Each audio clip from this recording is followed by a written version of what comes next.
Skipper Tuna is the healthier choice for you. It's nutritious tuna flakes, packed in easy open cans. Get hooked on the great taste of Skipper Tuna today.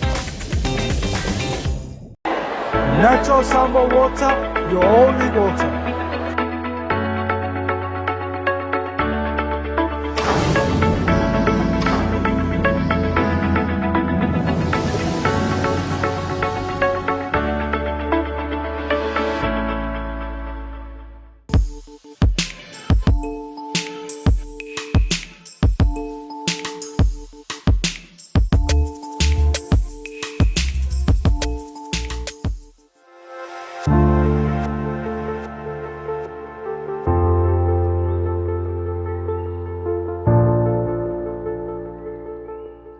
Ia e toe whawhero I atu ma whaatalo whaatufo I ma le ngang whaaloalo I le paia mawalunga o le au mai moa whaapefo I le au whaafonga le tātua tunu.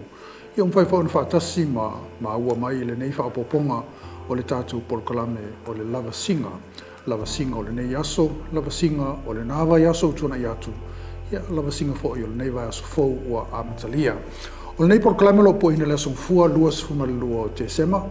I le vai aso le nei le vai aso muli ia on tātou wauria lea o le kirismasi I le aso tofi o le vai aso nei. Ma le whamoe o le tātou polokalame. Ia o le aien polokalame se lua o le polokalame mo nei vai aso. Ia ma le whamoe o le tātou polokalame muli ai le auria le kirismasi. Ia o le aso lulu o le vai aso nei. A o lo mai lea o le aso tofi I le aso kirismasi mo le nei tausanga. Ia, tele ni mena tupu I le lava I aso tona I atu, ia atu ai fo I ma le vai aso fau o whanga solo. Ia leo wa simanatu I le tātou ofisa whaasalau le talamua I tunga fofua I Samonei, e tu whaatasia ni polokalame o le lava singa au le iaudia le kirismasi o le tausanga nei.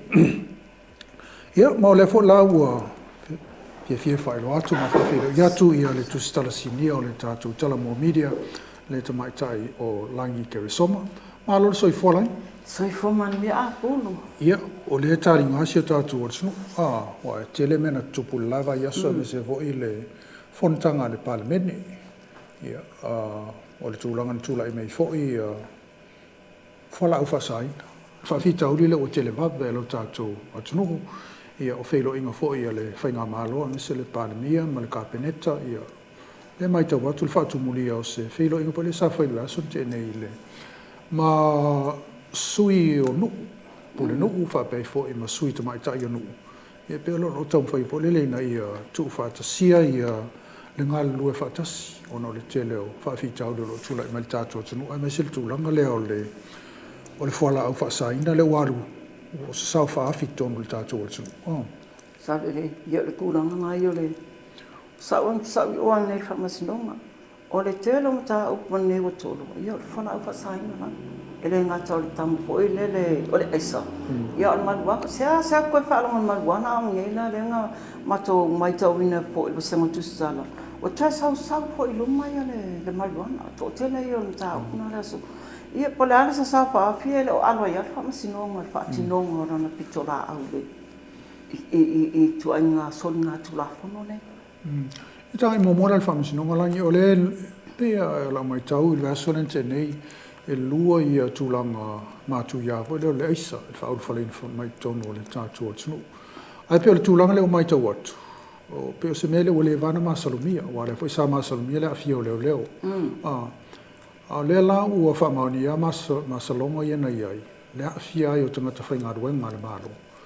Lono winga la le whaftai o le umatala mai le ua whamaoni ia. Ma ua vave fo ili ngā yo inga le ua whai e, ma ua ngā lue whaatasi ma leo. O tamu whai e po ile le ina ia tango fia sa o ale mata aupu. Ina ia manue le I leo la wate le vape. Ai pe o le tamu whainga leo tamu whai nei. Ina ia tango fia sa o ale mata aupu nei mwhai o na whaatontonu ma tau fia le teini nei. Ioi, o le fionga I le tamaitai poresili.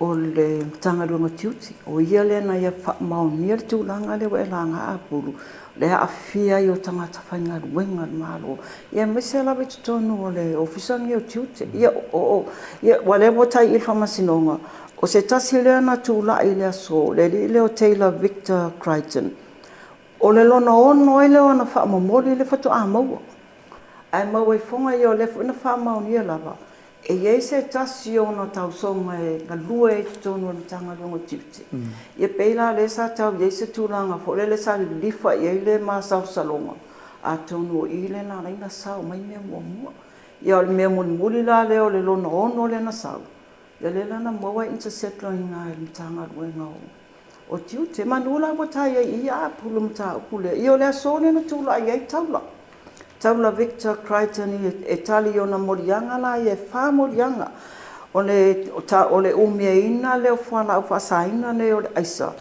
ia male awina mai te tonu o le atu no se tulanga fa soli tula fono o fala fa saina le mana tua foi o ia le na ta fia mai o le wafu ina wal watu le mele na fa moria le wai lo mo wai toni na ku samo se tulo io le na mai tonu na le tasi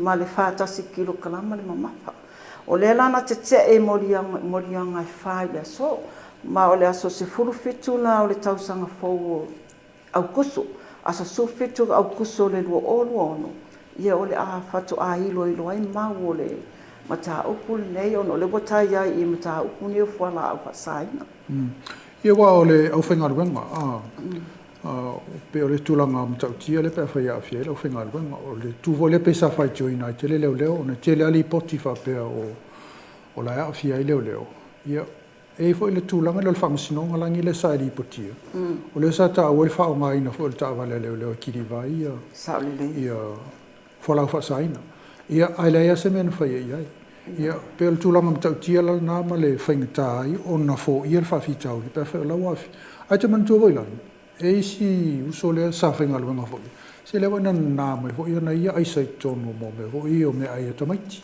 le sau la nā mai Amerika ia o le tangata wai whainga luenga I tonu le official duty ai pea lau te mai tau atu o la ele tūlanga wai ai wa o le sa watu le whamasinonga le whawhale pui ai tu sol tūla fonga ai sala tupe pea la lento ai apili le official lawyer sili o la le tūlanga wai ai le o le teme nei apulu o te mana tua na mātou tua whesilingia I le vanea tula vale lo ia sa tula I mata upu nei o le ala vale au mai le tali o le whamasinonga le apili le o mai au na whaatino le ua le whātau sanga sa o le lua whātau sanga ia matau lia poi o le tangata mua nei o le no whasale whalpui a pe wa sala tupe o inana le sa fua mai ele te le official lawyer sili ia ma whaatino le apili o mai ala mai lo le apili o le ana whaatali o whio to oto ai ia le whaatunga o le mata upu le na ai mana iwa e langa a tono se tasi fo mata upu e toi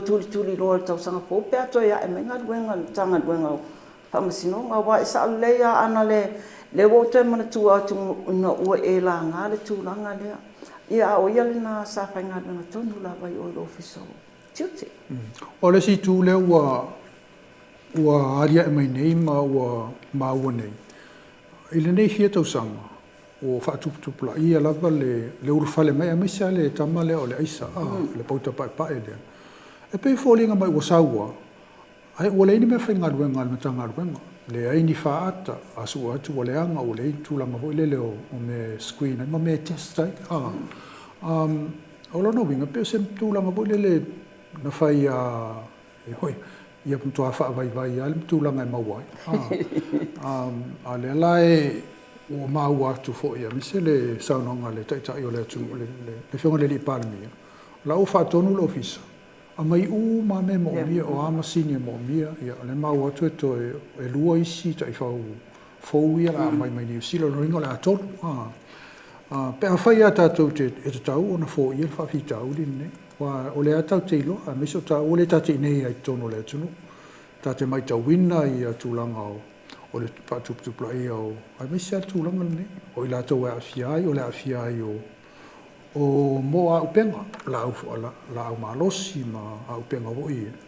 ia a pe le wa mata ko tsa lia ni mai lunga le tūlanga na a pe le I tūlangi le no mau e fa pe le wa li liu mai le atato uso ho I tuila le whainga malo tuila pe la le wei la le fale le e tu fa tasia ma o loa la wei le fale le warehouse wei fa la mal tūlanga fai ona la screen ma testi ai le mai ai le mai ai pe la le me la u fai ala to masalomia se uta e na longo mai le tato e vai pe la le na mawaila le lua le na o le la sole tene e so la u vai fo le ato le po vai fo le ting pusa le ina vai le po ela to e piki ya le la tu la ta vale le ale malo le na la to e piki mai le ya le si pusa le ila o pusa mo le na fa mai tono ya pusa mo le muli ya o pusa mo le muli mai le ya e vai asa tolu ne vai asa mo le fang coffee po le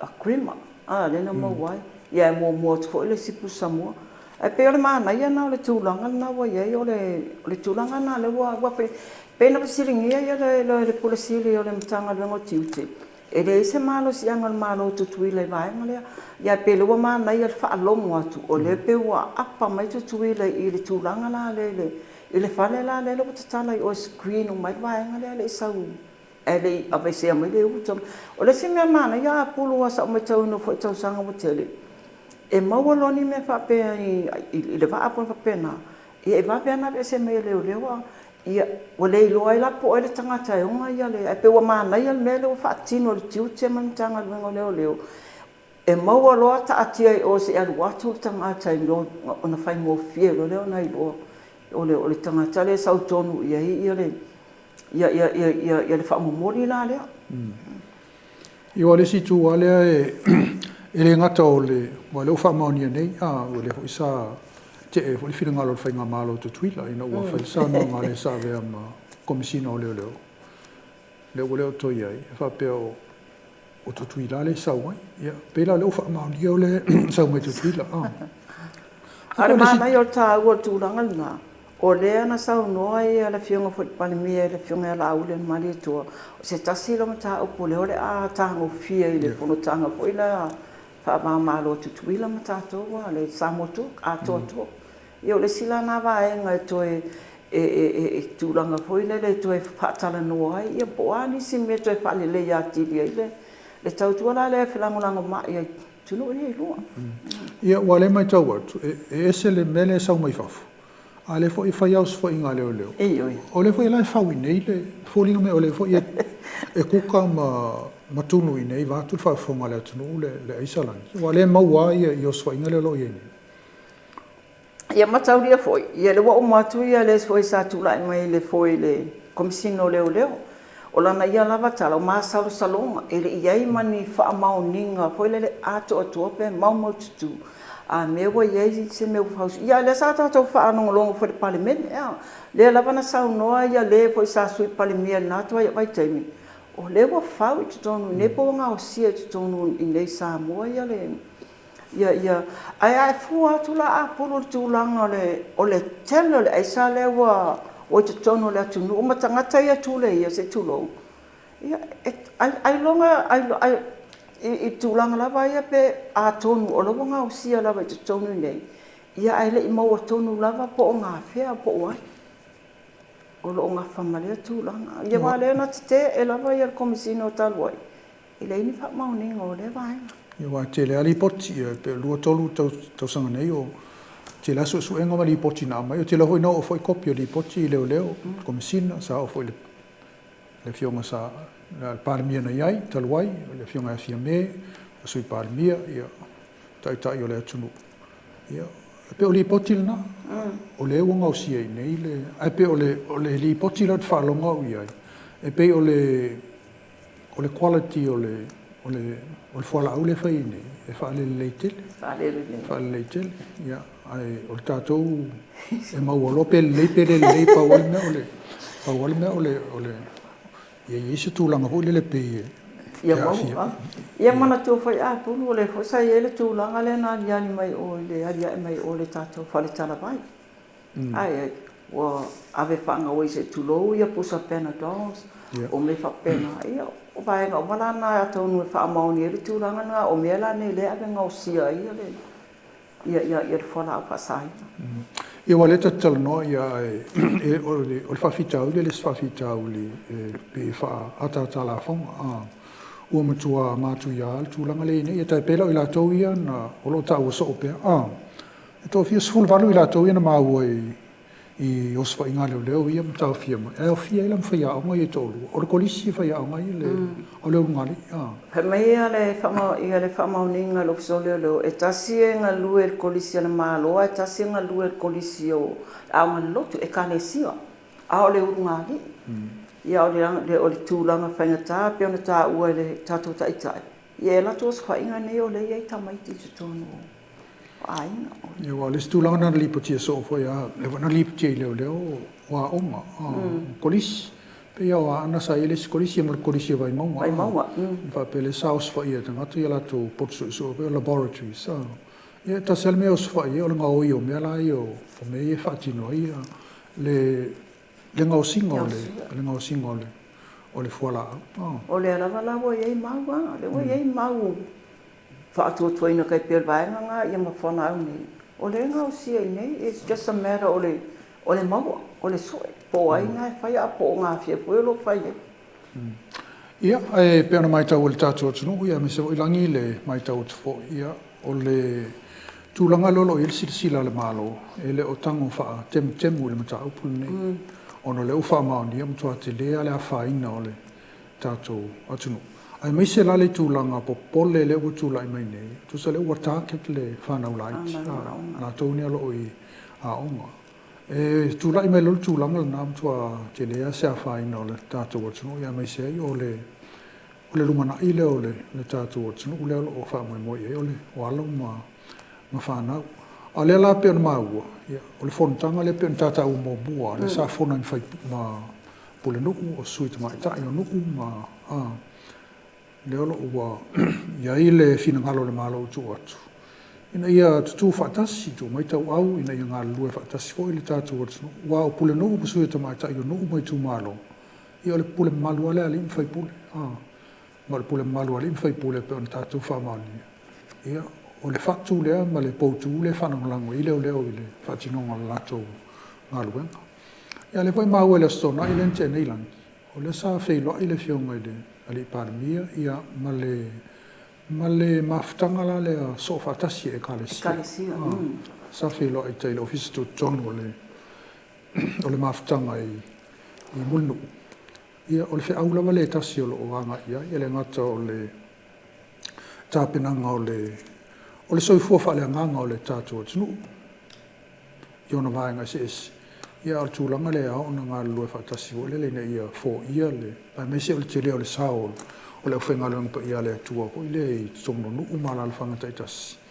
Te lola whawhengo fia o na ngā lue whaatasi 4 ia whaafitau i le utula ina. Sake le ia le vaenga puluna la ngā fo ila na fionga. Le vaenga le o le toe whaamamalu ina po le toe whaamalo sina o le tula fono foi village fono e te maria la tala le fai atu ia matou i tala pata i opia ia matou le pe si le atu na fe i fasalanga nu ngai ro fasalanga i o to mo mumula ia le to telefoi ala wali nga makang ma ia la ko ba ko fo le nga fo tu kula fo ale foi unha sala i ko sala i kai e pe ma nei ana o le toi fango mai lunga ma toi fa malo sia mai le ia le tula fono le o anu le tulanga o ia we ma o te long kwa manga ia ko au mai ngole o le tula fono ne ele ngata wa o le ate va ia o i le matou le matou tala fatai ia pe o fe o si keme fiu e vile le o le e tinganga kala ka se me o ko poini me masalo me e fiu e vile le o ia ai longo lo le nu ia la ama lo mal pula nu uma me fa penga pe yo le o la tu tila na le mana yo le o vai nga le o to la sia ma o te pa ma sia ia wa tu langa la ia fa ia tu la fono nu ia e alo na mai le fa maunia tu ile officer o ile fa msino ia o tu la fono la na fa malu ale pitonu uma le tu malo lo no inga fa ye se va ngol tu la fono tang fia ila to e a fia le va ngale pe fa te ai a inga po le fa na po la ia pe tu langa na e fa ye sina malo si la titiole o tu langa na ona o te le o le afia o le si tu langi le te manule ta te ia o mai te watu le fa pe o le a po te so fo wa to a mata le palmeno la mata no o le test mo mo la fai pu e so e po ila to o no afa ina pe o la to fa nga ina ia fola o fa saina o mo se aso le pe le aso ale to e ama telefono le a la mai te pe le solus fulo januari le o tu ia e fi fa kale ni se a po so mo le wa kusi ngas o le a tol foi no o le a tol foi no me lo le ia le tu la fa le sa no el tai ia amata mea vai lunga tai ia le tu la fa pe ia a to no fosi me le ia longo minga ole aso mo ne ole ata to sa fa inga ku ma kai pole a nga ia pe o ato foi ni telefono ia pe le si va ngale wa le sa fa si la mo fo ia wa le u fa nga solo nei le por kalamne le tasil tau sanga ole say no to illegal drugs illicit drugs ole te e atu i fola u fa saina ma fola u afia ile so fo malolo ina fa pe fo ile ma fo fa ia wale na amata i o ke topa le fta tolu masina to iva masina ole whanga solonga ole fa lau i loa lea ia pe ole folo nau e na ia whaatino la mo tangata whaingalunga malo malo e o fiela ma lauri e o tau apu ma tau pea i o ma lauri e o whaia tonga whai i Cairns Australia ai pe ole si vaenga na o ma tau tia le e o atu i nei pe le i loa ia mei ai pe o mo lotu pe o whaatau me ia maa si ai le. Kato le wingo le tala mo le lo wha mo just ma lau whaingaru ngale malo. A tono e tasi le wae ngai in whai o na tau whai e whai titia fo ia le whawitauti. Ai nai wha longa pulo i se fuanga e test mai mata whaingaru o male private sector pena o le malo la vale. O le whasisilanga le fionga le pāmia le au sau o le o tangata whaingaru o male malo. E le o awhia la tātou le ele o afia la tato ia wai le mo bien testa o wai le takele o ai pe o le tulanga o le pe o le o el silsila ava pe vo te apalai se ngaluenga ioi ia na la tulo le file interview e tapa mai lo o vai sau testo le drugs e te olana la tu malo certificate o le aso le file o test o le current ia o mama mai o le te mama mai le tulanga le o te lo se tulanga le pe a fai e tātou te naua ina ia waele o toe nātia. I la tau fo, o nisi o tangata whaingalunga sini ia le malo, le level fo i le o le lona lua mai lungo le taita inga o le au whaingalunga. Le ACO, ia le wafia i tūlanga whapea. Si uso le sai o le si official o whainga palota, sta sai nupi wha. Malmex? Ia, o no winga. E au ngā la tūlanga le tau e o na tau fiofia, ma puipuia, mai le afia le tūlanga le. Tau atu le pamasinonga langi, wa le sai pamasinonga le so. E fōlinga mai o le whanga solo al mata upula whale alili numeratasi, le tūmalofa whai pula whale alili numeratasi, le vale o le yonga ia toi lupe ma tui loma. O le alta tianga o le mata upula lo wha umi anaru. O le aso le na toe wala awai, i o le na wha maunia mai la fionga whamasino sili. E le i mau atu lava ia le rungari i le na awe i e tusi samania, po le tusi po i le warrant, sai mai la use tulo. I o tusi sai. Moria. Wa wo uma na awe la tusi samania, ma la fuina la sai nia, po la tali yanga. Ia le vaenga le rupa sa talwai. O le mela sa tauna fai, o le o mai lo le whamasinonga. Pe tai e o fiu tuli, le lawa issue ai lo wari mane ia so talu na issue le tusi sai. Ia sa ili mai ai wala au le mta upu le aso, ia ele ai lava se unga li. O le alana toe au mai ai roe le poloa inga le aso, o le vaenga le o le upu whaperetani, ia le whaungaina, o le departure prohibition order. O no fasano tu o Samoa. Fasano ese Samoa. E ono la masina le o mai ela poloa inga le. Okay.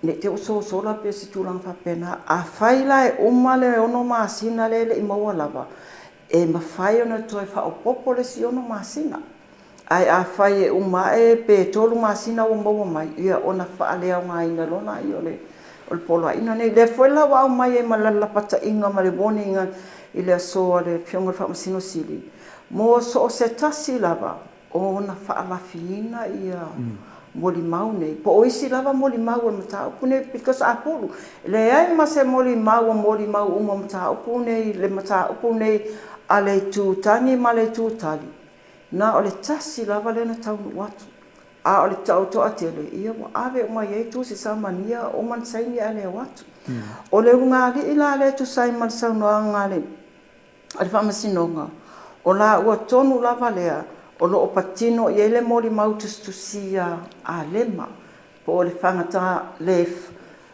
whangata a lema o ia la lea paua leo le mori mau lena la tu le whamasinonga o le mori mau la a lema o le urunga le ile sa la tala noa la tu tala noa o la ua fuina le mori mau le ave ino le se lau le sfultana ma le lima sfultana e se tasio sui campaigna a toi lupe ia le la vole o atu ia le fulawa mai ma le sipolo inga le sipolo inga a le fautuanga ale famasinonga ave la le official lawyer sili o te tauan ngā lulu e whaatasi i la tau manei o la tau foi la monitoring le management a leo taimia leo e sa ili mai ia tangata nei o le taimia la mo wai la ua nei i o le taimi foi na tau fie le whaintua tāna i tua o le aso se fulu wiva la o le masina po po tau January o olu ono ia leo ato whai toi wala awai la o special fixture la leo tu wai a le tūlanga na o lo o iei le mata upu le taimi nei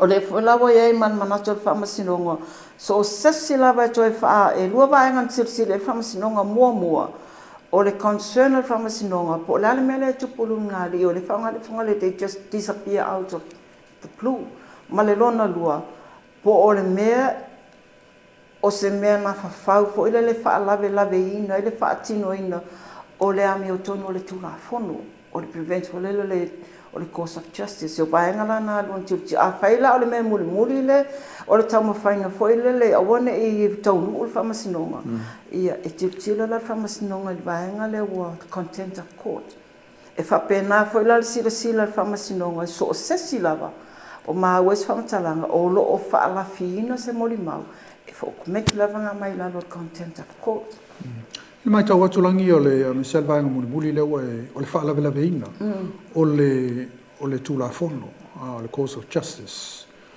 ta ua le vaenga lea ai o leo te tau fasili atu o lea o lo a mai finangalo le atunu me se wai tustu singa o mai finangalo le atunu o ne whapetonu ale mele ntula I mai le ano ama le pālota lua whelosu ma le tasi le vale o le sui taitai o le tuangai ia fonotoe ia ma le whionga ia tomata Nora le na fiu wa le fasa il famasino na fiu isa ili moli mau e al tala le wa mai wale ni moli mau wa fa lafi moli mau wa le mfaino atu ia moli mau pe la o le fatu sanga na le o ofisilia I ma mai fina ngalo tangata ile pe falling tusa I mta upuia ai o lea ele I ngata ia ina le mta upule lua felusu mantas a lea la ua tuli ia le mta upule o leo mai moli mau to tasi le moli mau na sau mai le fia tolu sfun moli mau na ia mon tupu ia a lea la uto e tuli ma leo ngali ile alo te mai tau watu langi alo whamtalanga o le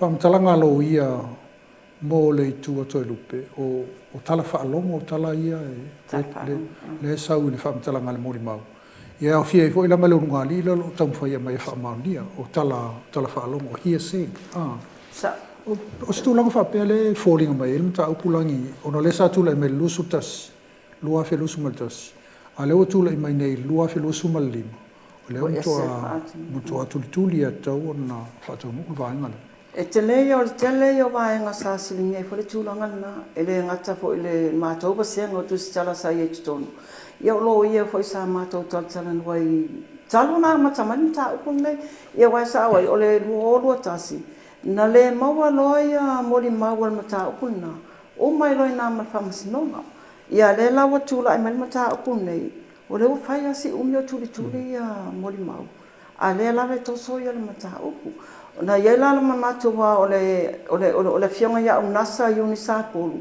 O ia na le sa tu la ile temina na ta upule le faiti. Wa wa kolu nge vai aso. O yuni la po unasa na la ngale tu langa le ele mafai ona au mai luma mata upune ona o mata fa alongo. Ia wana mea tonu ana le ia ile mata upune nei o a lema na fa mata la ina la na moli mautus tusia. O le unga li ile tau sa ili. O le na fa mata la tu nei ya te ia le tu ina tu se la uma sfuru ma lima sutana nei. E pe o vaenga na pe e sa o ai ia manatu fadia. Pe ai se a ua e se ai le treating o le mata upule lu o lo tasi. Ma le mata upune nei le lu o lo li. Ia a la fionga fo e famasino sili. Sa iai mata upule le lu o lo tasi. Le folo to e a fio le mata upune lu o lo lima. Tato mai lu o lo lima langi. O le mai tau atu e pe tolu mata upu ia to ave tua. Tolu tangi le na ave tua. O e eise mata upu ia sa fio ai le fionga le. Ia famasino i o lo la tamufia ni mata upu le a fale alili. Ia. O le mata upu le ainga le tai. Tamura mata upu mo ala banana i lumo le famasinonga. Ia na o le fionga fo ia sa tiu ia ma le fionga ia le ata o le saula o le sa ia mata upu le o le tulanga lana ia. Fitu aso ina ua vatulor mata upu ne mata sanga i fawi mai tua. Ia tu mai lo ia lava no fitu aso e teu ai fai pasa lauma. O le ko ia tau mana o ngai to e vai tu mata upu. O mo fitu aso to e fo ia tu ia vai ngo mai i famasinonga.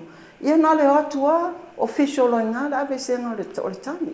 Fa pena foi la mata o fa sale le anga lima. O le mea tasi. Sei ma process ale na pai ia pe fa te ia ma tau mata o nei. O wana watu mata o nei o mea tasi na mai ai fo ia tu lo o mo fitu aso.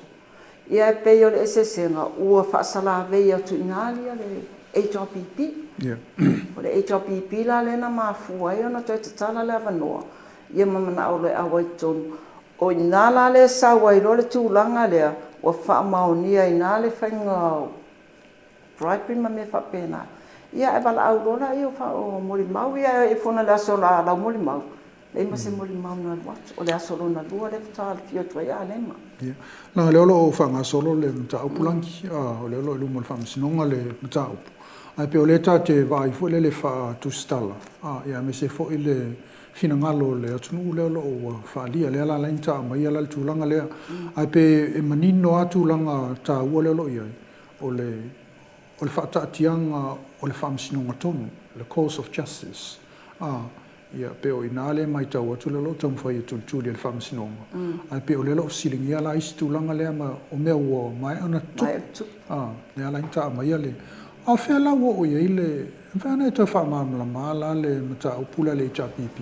Le ala le mela wo ye, wole to ye la to ile mata upula il tatianga le wene. Wole to ye mata ulia fo ile la to talu sanga na watu.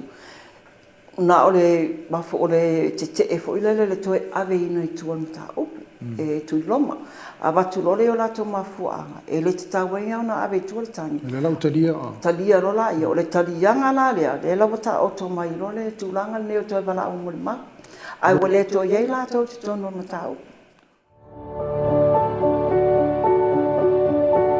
Unwind your busy day with a cup of Royal Tea. Royal Tea. Complete satisfaction with every sip.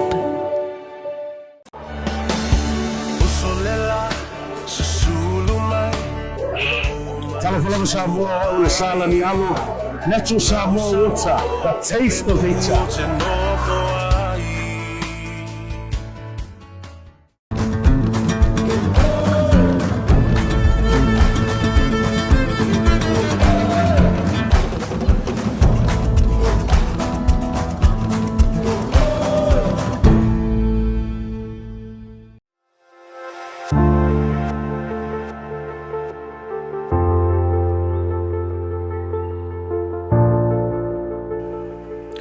Ia leo toi taliu mai le nei whapoponga o le lavasinga, i ma pe tu fa inga fo I fa pe fo me fa so ma le tu stala sini o le tala mo media le te mai tai o tari langi ke soma inisio men tu lai men nava yaso ia men fo fanga fo I le neva yaso lava single o fe ngai ma le tato atu nei o se tasi un tau tu lai mai fo le vason te nei o e a fia ile au tu stala langi le tato malwenga le tato pitola au le media le au tu stala le au fa salau o le sama usa fa ile fontanga fa le tau sanga ale tato fa la protonga le au tu stala Samoa le Joas le Sforile ai o le Sforile volen fa salau mai ai stasi le o tau puanga o le ua fa malolo ai mose mai taimi ia le sa bea ma whailo tusi o le whaamtalanga le malo, le press secretariat, le sumalea nani, na nai labetinga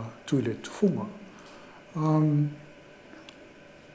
O le mta upulangi e fōlinga mai e whaisi matu ia, le ala ua mai tau atu. Ia le ua whaile whai unga, ua wha malolo, ai ta atu mta upu mo le o le susuina le komisie e pulea tangata whainga luenga a le malo. Sa whate ia lau fionga le presidente le atulanga pe o mea ia tula I mail tato ngā luenga. Ia le upusa o lava ākulu, ia e le I whate ia o le tūlanga o suspenda ina nai. Ia wā mai tau fō le tūlanga nei e whaiasi o ngonga le matau pun tūlai mai. Ia le ngata na o le awhia I whiofina ngalo e lato sa sa ia sa le whaasana launga. Na tūlai me lona tau pune, sa matutai tala no lava I mātou fu el mātou executive, tūlanga papena. And we did expect se me whaapeo na tūlai mai. Ono le tūlanga fuile, ia e o rua e lua vaenga sa mātou fasilingia. Po o le mea o le sasi, po wa lape sasi o na wai ea sasi e tangata. Ia peti lipe, e lua vaenga sa tilo e le mātou executive. Ia le se mātou tala na whai sa mātou whaatalitali, ia po la se whai unga wā o ile official panemia le e tula I mai le press secretary, ia e au mai la le whai unga le Sforile. O lai whai le whono wha le tausanga, mātou tilo atu ia. E ia isi o lātou fo tātou suia wai pe whate ia le tūlanga. Ia le upsawa ia o mātou ia mau tele I whate ia mātou le whai unga wā mai. Wow, nem na tupu mo fo iso tangata whainga luenga le malo, tupu me whapene. Ia suspenda e whaile suenga. Ia pei o le mamata opol nei nā ria li tūla I mai. E whaia si ofo fo le tūlanga o le sasi pēr whapeo se sasi ia sasi. Ia wa mai tau fo ia o le pepa mai le I le komisio tangata whainga luenga lan pai. Ia le whai unga le whakama le kapeneta. E lang sama I whaingo fiana. Ia mo te le ofisilingia la po la tonu me na tupu foile le yana mai. Ia waenga na sa mato tilo ia e au mai foile le whai unga. We were not surprised le whai unga na mai ene. O le tato e fo e tuala I titi alangi mo le silfia le tato tunu a mese lato e le o malamalama le mtaupu. E tusa o le whaasalaunga o le o tofia nei o le ofisa sili o le mtanga luenga le soifo maloloina, le CEO o le Ministry of Health. Tu sala le mentula I mai. Ese le tangata le ufa salau e nanai. O tofia le kabineta. Ai ese le tofia le kabineta. O le ali I le na fa salau e nanai. O tofia ia ai pe afai tula e toluna outland fa salau. Ai toe abe ilalo ai toe fa sa ofa mai le ai o le tamai ta ila le ai afo ia le o tofia le kabineta. Ai se ta tilo ia I le matu ia o le mataupu. Ai mai se I o leo lo silafia, I lau lewa ai, ma lau fua. O lefto a sfulua vai aso, sultolu vai aso, talo na ofi atu le malo fo te tonu. Ia ele o nā malaina le silafia le atu, ma le sila. Le tele o le fevesia, inga leo lo alu nei, I whaamatalanga la fo atu, ia o whai tionga I whaasanga I le palemia, o le kabineta, o le malo, tala wha, tau wha leanga. Tula I mai lola le mta upule. Peo I nāle mai tau iai. Wa o le memonia an tupule o te whaamaonia le no whaamawina ia isi o whaasalalonga na whaia ina ua sasi. O whaasalalonga le tua mai. O whaasalalonga pea ngai voile le pe fa luma ai le whainga malo. Ona wa pe ho i na o mea matanga me whai le whainga malo. A sisila lea la i le matu ia o le sasi le whaini. O le matu ia lana. O tau walea, ma tau wha mamaina, ma tau o wha lumaina le malo, tala wai le sasi o na nai. Ia e lua i tu e te sau no i eilangi. A ta fuala i le ta te tira i whape o se sasi. Ia le te whamtalaina. O te le ilofo, e sa o le whata o mantua atu, o le whaka, o le whai unga le kapene, te samsama, o le pepa lanu samsama. Alona winga la o le whai unga le, o whele la tu e le... O le kumisu tautuanga lenga, yes, e pepa. O lona winga la, ia te aulai, a whai o le whai unga le kapene, e taula o na tapa le pepa lanu samsama. Ia mai sei o lave ua fio. O loa tausanga o lave i. Ia tau, loa sifun tausanga o whai ngaruenga lave le, ele ngaruenga le lo piso le palmi. Mana tua fo i oe, ia papeo ka ua le penu la, suenga le avanua. Ia, o le tātou whai unga i, e watu o le pisasi, ia ta pena lo le pisasi, le pepana le pepai. E arenga o le kapineta. E saul whai unga le kapeneta o saul pepa samsama. Saul pepa samsama le la ka ua le whaka. E mati sila le se so lanu pepa i lua. Ia o te fo sila fia po ina nai o loa e tono le o mtanga luenga le malo le se senga o lanu o pepa ia me papena. Ia a whaila lau tātal no le sasi. Ia o lala lau fua. E la ititi lawa no sa sasi. Sa le tau ana sasi. O le upusa o sa le tau na sasi. Ia ta se e la a whaila o se mea na whaima le mautino. O le ala le fuafuanga na laina whaima le mautino. O le asa u fuafa le mawhauwhau. Wa la u le wa watu la u wha maoni am. O le wha salalonga na saule i chapipi le fia le. O wha aluma le whaima malo. Mai na o mea matanga mea le malo e whai. E le ngata i, e toi tupu fo si mea matanga e tūlai mai. O la iluma wha salalonga le. A whaila e deliberate le mea le na whai. O lau fua la langi o le result le na expected e tūlai mai se tūlanga e whaasanga ngai le whainga malo. Se impact whapea, feedback whapea, ia mataulia. E eile si whelo inga whianga whaut pale mia matu si tala pa walua tolo at newa ia so momo atu. Lena tala noa ia le pale mia, le mea ia le au mai ngai tuofa. Wha matalanga mai mitanga luenga. Na sau noa le pale mia le breaking news. Ia le o sau le news and sau nei le wale breaking, awa broken. Ia o tūlanga la nā le sawa i sawai. O le matuan pa aluma luma mele o tupu mai i le mele tupu. Awai, ia, o tātou māsani le tātou ngā ruenga. O le tātou mistake, te le lawa, te le o le whainga le mistake in the first place. A le lawa tūla i mai. Ia le lawa tātou wai ne le te le o le feedback le o sau mai tua. E mai se ia le si foi le tua ngai mai si foi tangata pena. O le mālo le whasanga mai ai. O matangana, ia o tapata tuana o le mena tupu mai. Ia le ngata i lea. Ia o le foi na anga i le whasala langa. Lona ai. Ia o le sina vai le to lua le na mai le whasala langa.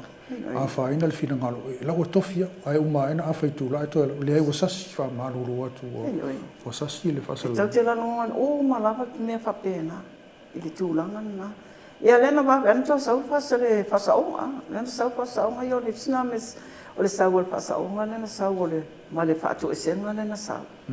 Ia ala tana i tau atu pe e sau le mea na. Alai o le fionga le pale mia i o tau mesina le tatala ino o le sifoi poloketi. Ia ai autuna i lo ma le vaenga la le whasala langa le asona le fota au loa se se ina o tu vai ngo o ko sui me fasa longa o sa vai la ia tune au le sko inga le mo mai o fa pela le tupu i ia fa ka ngale saunga o le saunga la o le fa to senga no gloi le ngale le tulanga o ia le fa samtanga loa tau sangalangi o e ngalua le ngaru fa tu stala I ai mai sai tu le vaenga le tuto tasi le private media, private sector. Wa le o mai tau le stemi le whinga luenga le malo. I lau mai tau la le tātou wa whawhenga iai lea ma I le. Ai mai sea o le te le o taimi tātou te. E mo mia le tātou ngā lua whatas. Tātou te mo mia whaamtalanga mai le malo. ona e tā ua ia tātou whaasalalonga ono tātou po ile tātou te longo puiari i le tunu i mei alo tupa e mese whaasalalonga tā ua mai le mālo. Le alau mai tau malau experience i le tūlanga le o le tau wāwhawhia ngai a mese la o le sau whamatalanga mai le mālo. I le ngata o le mālo le wei nei, o le si mālo le nei tu atu, matu atu. Whaftai a pulu e ese. Ia wā o nanai lava le saia i le tūlanga le taimi atua le talano atua. Ia mataulia lai lo mātu, ia saia isi. Sa mana ia foi la le mātou fisota inga mana i ngā foi tangata sai lo mātu. Mo ila ba sai ia foi ia ni wha besi sa tūla i mai. I le tūlanga lava leo le au mai tu o whamatalanga. Ai sa maua lava whamasanga. Le foi sa tātou mai tau na foi te sila fia apulu. Na le lava o ka peneta ia so ia sau i tua ia le information. Po le ale le malpo, sau mo i tua mta upu sa tala noa le ka peneta whaapalangi, whaaperetania mal wha Samoa. Ia wale toi e na tūlanga. Ai ina o matul whainga mālo, le na o matul ne le pisa awai ia te au lava i le tala no lava au ia i lau experience i. O le whainga tā ia no toi sau le information i tua. O lau mai tau foi, pe yo aso ia wasa ese lava le press secretariat ese le savali. Pei sa whain mo fiela le sau o le information mai le press secretary na vai taimi. Ai pei wa merge law o tu whatasi. O pei wa compete tu ma mai le vaenga na ngai kua le private media. Ma kua ia ialanga a mai whai unga ka peneta. Ai pei wo whaamuamua rawe la tau. Ia saulo ma le social media ma la tau pages nei. Ia wa muamua alu i lako pages ia whamatalanga te tauna disseminate mai kua i le media. Ia no mata tu irona ia. O tu inga ngā le, ia i la whawhita uli le, tu lai mea le terminei. E whiu tu mo awanoa, e o foi sue awanoa. Ia le lau tupu mai le whawhita uli nei. Ai, ia awa ia apuru. O le tangata lava ia malona taimi. Taimi ia na ia isi a waenga i wa umatu. Sa le te les whawhita uli. A le taimi la le nei. Whai asi te leo le whawhita uli, ma le cap le wa ia i le vāo. O le government media, I mean the press secretary with regard to meia mai o kapeneta. Ia mamatau nei tua le private sector. Ia wala mai tau langi Michelle tu langa lawa sa no e o fai lol sa vali ma o pela o whaatau ta vā mai i le private media. Ai e ta tau nga lua whaatas. Wa o la o mai tau. O la tau e tau o le su se profit se tupe whaasili. Wa la tau te tongi. O tangata whainga aluenga le malo, e le ta wola e pauala tunga aluenga tau na whai. O le sau i tu o le whamatalanga ina ia. Wa o le melna nau e le malo, e le ngata o le lato TV, ma le savali, ma le tu AP. Ma le press sec fo. Ai mana e whasalau ma isi ala ata, ma isi a wala whasalau. E na ia tala e tuinga aluenga le malo la e wha. A le ala o te le vai le tūla le wailanga. Pe u whaatau wā, wale o mana o. O la tau wai mōmua, a la tau te tongi e lauri i. Le ngā tau la wale telo mea wa mōmua i lunga lako government page, le Facebook. Ia, a le hewa ai o te foi ai me, o isi foi me, e complain mai am tanga luenga. E wa ai me foi me sore nā wakule mako, notice le li ko ke o me kawan mako me le mako. O whea na awe ye, na awe lai o le press secretary, e le semenga o mea mātou. Le tūranga nā wape o le channel ngā ia lunga iemtanga luenga o. Ia le watu o e oki mai o se tūro. Ia le iloa te tātou. Le tau te vai e le vai aso poi lea. O nangi mea le maa lona. Ai le iloa na longe. E le o iloa e te le i a awhi tau i fo i ma tangata whai ngā luenga. Bai ese kou leanga. Ko ngā lue whaapiko a ngā wai mai. Ia al tūranga nā. O na o le awe umai o le presetia notices or releases o mea ia. Ona fatu asa wele tua o le journal masani lava ia o inara le e tau o le lapsanga i le vaenga la lea. O se vaenga ngai tau ma whaale. I wale i tūpito i tā ual nā so o te loso se māloa. I wale voi sa ia il taimi, o lave sa ia il taimi o le HRPP. Aso maso umai, le sao wale whamatalang o le ali o fio i il pār mea o le alme le tupu. Ia umal nā e saula tu press release o le mena tupu o le tele o mea sau. Ai pena sui lo le malo o ese a o sui atoa le. Ia tāle silanga le tālia le so ngale. Ale kopisi o tangata whainga luenga le malo i tu son tā upule alangi. o tātou whanau nau ta ingo, o tātou le media. Ia maua le whaamtalanga ina ia wā le silifia ele tātou atunu. O le aso whare o le safa ele tau whonu wha le tausanga. Ia, o le tātou whonu, o le tātou whonu wha le tausanga. O le awai atu ono nisi o tūtuani ia.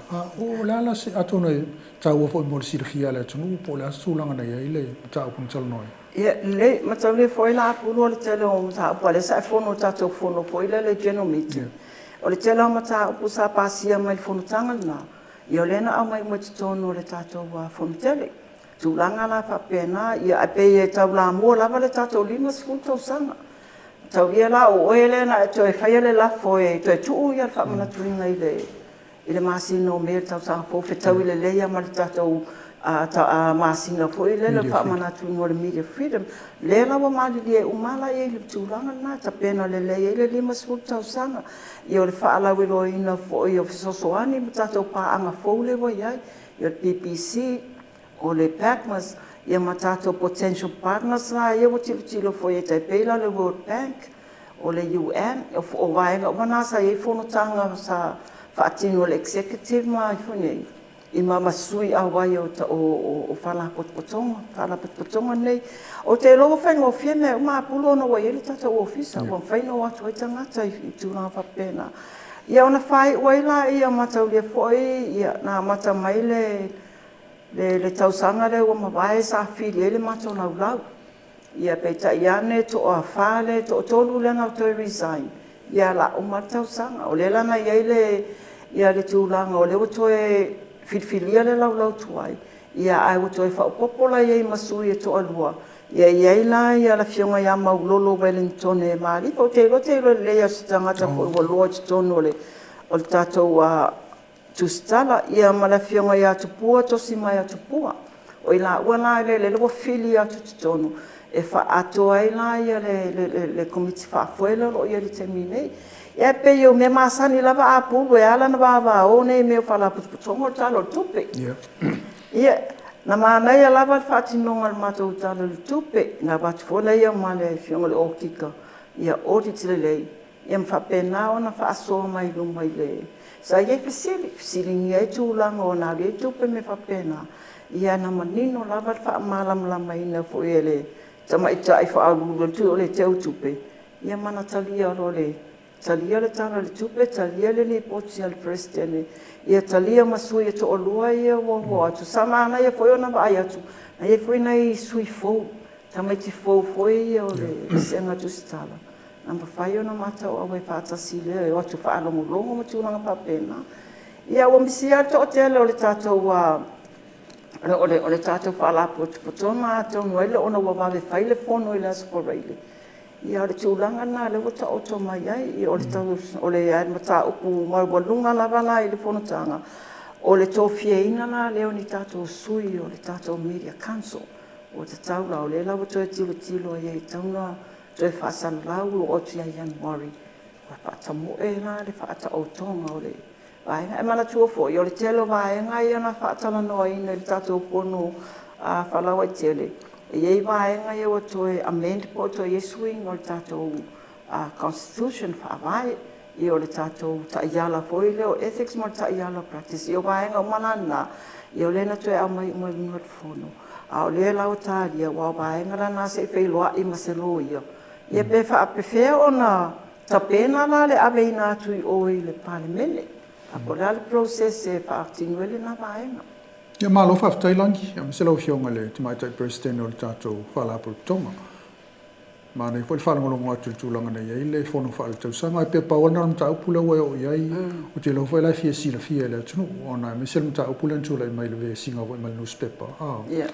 O le mea taun whai, o le whaatula i o le Media Council. Ia wa o te iloa lai, o lai ta tonu, o le tūla whono. Lai ei le tūlanga o lai whaatu mai le tūla whono. Le mea mwhauna tapa i le whaalapo tonga, i le tūtau tupe. Pea whai, le tau te malamalama o mai le eise tupe ale whaalapo tonga. Ai tā ua i o le mea le Media Council lātou te lau i diwina ia ni whaase āmani mta upo tūla i mai. I le vāwha o le tātou ngā ruenga ia po le mālo, po le aimese pēwhai tūla, aimese mta upo ma le atunu. Ai whawhatai o lea ua, ia le tō ngā io inga whai le tūlanga lea la. O le nganga lava na ia awe wha mua ia a matamai tau sanga fōua ta oto se tātou Media Council. Ia o nā ngā iro nei tātou mata pai te la tātou mata upune e fia watu te tono le council. Ia tai ia i le media langi. Wai o lau nā mai tau i le atunu. E tau lo le media ua pe o so se mea ua media. E tau o le telefoni, o le media le telefoni. Oi.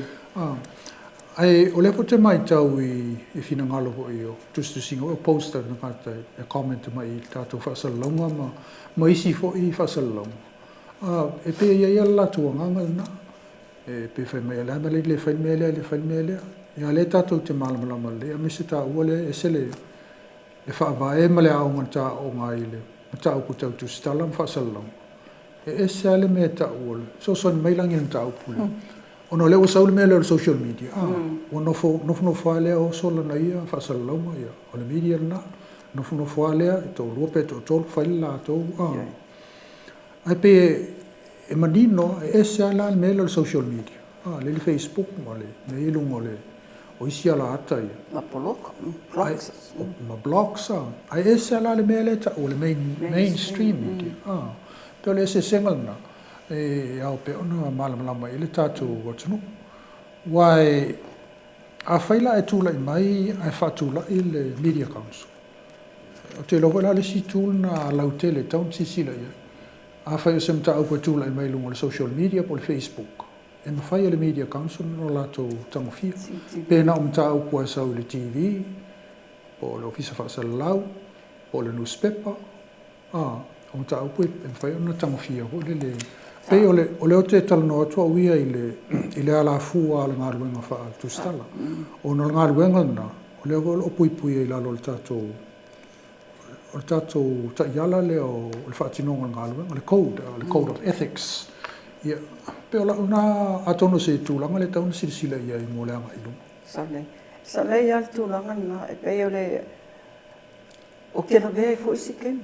Wana lau mai lo ka se kulo fa mai kwa fa bal bale ke le lana o ka mo fa o social media ia le ngi ta ia la mai kula fo mo di mata ta ina ai te fi wala fa mama fa maru roa e le fa pena fa tino ngol mato ta ia la e ta ia la tono mul ta e le fa pe na au mai ya al watu lo le me mo tan su e te fi wa fa mama mai ai sa le ya o se tasile na o vai ngolo o sila ia i le tātou a whana potonga o le whaatino ina leo ni tātou awareness program e tūlanga whapena ia le tō te le tātou e whaile ti o mani whapena ia ai o le vaenga na tatinga vaenga lo tāpena ia ia wa aman malama fo ila tunu ia a tonu fo wa whaititia le tāwai maa mai te lo tai Wa o isi am tāupu mei e tupu ia sa umalangi Ta pe vole lo stangata le wole bana su pe o mau aloa ia le tal no atu po sol tu la fon ia o le tatou ta iala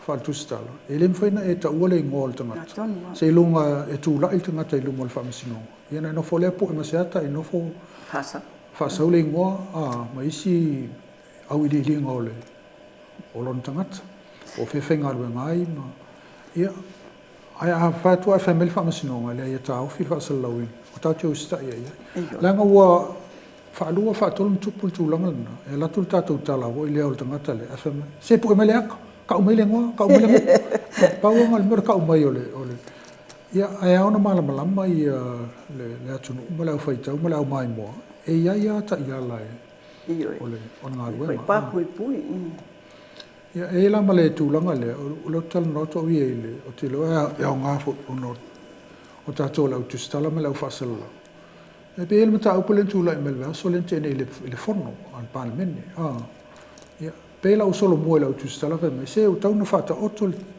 le saunoanga le parlamento ile i lumo al parlamento mata la no lo o pe la forna lenta fai fatu mai ia fata otto ia mata la no tono o le forno le nei, le session le in progress. E taun fata otto ia. Igual me masaniale, so saunanga fa ministala. Oi, o saunanga le fiona pandemia. O le lata tel no saunanga fa ministala le fiona le pandemia. Ia. Ai pela lai mai tau atu le saunanga, le lafo lenta te mai le tai o le tuangai.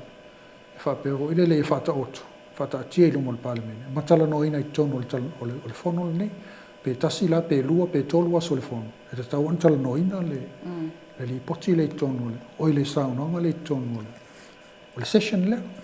Ia, na mani no tula fono tuma. Ia, o le tala no ato no ua watu istus tala tato, pe tustusi mai fafu. Pe ua lato sai mai sa taun whaile lea. Ia le watu sila fia langi. Ia. O le no fo inga le no whainga malo le no matu nei. Pe fia e sa noanga wha minister te mai tai pale pia. Ia le ua umatu al na whainga malo, la e ta oto ai, ele e mse awa noe tala noi naina, sa noanga wha minister. O le te sangoa mai, o le tusitana le, e whapea mai e te tauna tala nua le launga whaminista. Ia le nunga le malama po le tusitana. Hala winga na lau tala, o tusitana. O le tatu e ngā lue whaatas. Ia, au le o malama i whainga whaavae, ma le process o e ta oto ai, ia mata au whapea. Ia wā o le tila fia, tai pēna o ta ua. Ia, pe tolu pe wha, sa noanga whaminista fia me. Ia lau o umatu al no fo inga fia me. O la eta o toi te parliament, ele ei se me o tala noin. O sa noanga wha minister tu le epa na whaile taimea tu le mai tu le epa, le HRPP, ele parliament lo no sfulma le ono. Ele suir ma lo le lusutas. Ia, e pea le process. Na uman whaile sa noanga. Ia, tu la ise si wha tu la fo italia, wha ta otu. Ia, na tala noina le se ia se aso. Ia, o te ofo awea ngā kuskala pēr whaia le o malama mai ula whamuku mau al parliament. Ia lana le te saunoa o le tustala lai whafoa. Ia le mai tau atu luna pe o lana saunoa mai whafo. Ai pe o i tu. Lea fio mai ngei whaisanga, studying sanga research ngei ia. Manga iara kau mai kako whafsanga i nei konga kako akumu. Mai pe o wale o no fol tātala langi il tūlanga lea. I le tau mwhainga le tau mwhai e le tāpor kalamel ne o lava singa. Ona le mai tau atu, e te lea por kalambo, e te lea por kalame o la i fafo, e wha mautu i fafo. Ia, ai lo tea matala noina mata au pule tono o le tātou atu. E na tūlanga na elo manatu tātu wha mahalosi mai pe o ia ua, pisi fo te leo tai. E whaista tālama wha mahalama me e tusa o le tā ua wha ai ona o tā ua leo lo o, lawa leu whasama, o tā ua le tau malai, o tā ua le au ai upo tu la whale wa matoina. O ta ua le leo ina le malai, ma leo ina le tupua. A whaifo la statala. Ia langa o ta ua le tate wa ia le tupua ma le tatou. Ma le lau mua le malai o le tatou. Ngā ruenga wha le tu stala i tonu o Samoa nei. Ia pe wha pēnā se manatu alila. Se manatu le nei a o se ngā ruenga te tau na pulpuli ma whatasi mai tu stala lo tonu Samoa. Ia wao mene sa mai whapa tau le anga uma ia tatou nei. Ai o se tūlanga te tau o le whotei Taona tu tātou tu whātasi ma whaila tūlanga la leo le. Tūlanga whapena i le tau whaasao ino o se se au mai whafo. Tulovia se tau o se se au mai whafo ma whapena. Ipa ua umi te lena nofol paanga le whafo. Ia langa o tātai milangi. Sa el manatu tāteo o inisium tā upu onga tūlai mai a mesel whono al parlemene i le vāso na tenei. Ia au el manatu. O le whaangata i ta por kalame mo le asong fuol ne. Ala tātou se e le aso lulu o le vaso ne, i ta por kalame muli le aile i aulia le Christmas, i la tau ela le tūlanga le na lotea, i le mta upu le o le fau malo. Fau malo. Ia, pe ona sauno e le fionga le taitai. Ia, ai le fie i fo ima sa i le fionga le taitai o le tuangai. E le whapea o ia le o ngā fie i le tūlanga. Ia, au le mai mo mai nā ma le whaafonga le tātua. Tunu o le mātau whaifo i malangi e whaasoa atu i nisium tā upuntula i mai nā vai aso a mesele amatanga nei vai aso. Toi tuli tau mai le aso lulu o le vai aso nei. O le aso o toi ma manga i loa e talanoina i nisium tā upu a mesele tula fono na talanoina i le fono le palemene le sa whaatino le vai aso na te nei. Ia ma le mata upu tele leo tā tia mai. Leo lo o sa ua le sa nonga le taitai. O le malo. E toi whaatula i le tau pulea i le masina fau, e whai toi whaawau ia le whonutanga le parlemene i le masina fau.